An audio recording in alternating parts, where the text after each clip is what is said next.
Secondary school teachers walked off the job yesterday, calling the government's pay offer despicable. The PPTA says the proposed 1% annual pay bump over 3 years amounts to a pay cut once inflation is factored in, and fails to reflect the workload of teachers implementing curriculum reforms and supporting students' mental health.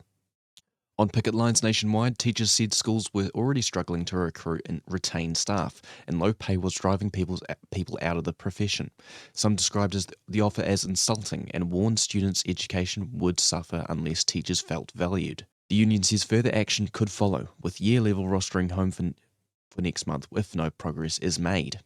Education Minister Erica Stanford called the strike premeditated and disappointing, given talks had only just resumed.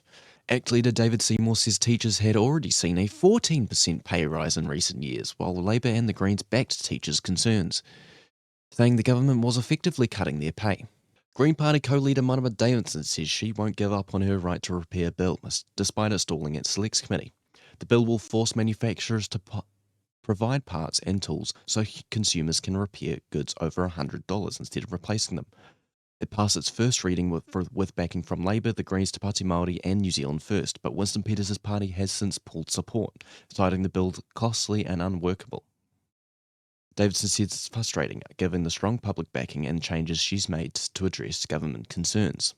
The committee process has also drawn criticism, with opposition MPs accusing government members of wasting time by working on fixes they later refused to support. The bill's setback comes as the government rolls back other waste reduction measures, scrapping the container return scheme, watering down plastic bans, delaying product stewardship rules, and cancelling plans for mandatory curbside composting and recycling. Alcohol lobbyists tried to head off higher taxes, limits on supply, and restrictions on sports sponsorship measures the World Health Organization says are the most effective against alcohol harm. Documents released after an ombudsman appeal shows officials even gave industry groups early drafts of fetal alcohol spectrum disorder and alcohol levy strategies, while keeping them from the public. Spirits New Zealand dismissed estimates of up to 3,000 babies born with FASD each year as not credible, sparking criticism from advocates who say the industry is downplaying the problem. The Health Ministry insists companies had no special access or veto power. Big power companies being forced to play fair. The Electricity Authority will now require generators to offer the same prices to all retailers, banning retailers from giving themselves discounts. The government says it'll boost competition and lower bills. Associate Energy Minister Shane Jones, once a fierce critic, says the authority has finally shown teeth.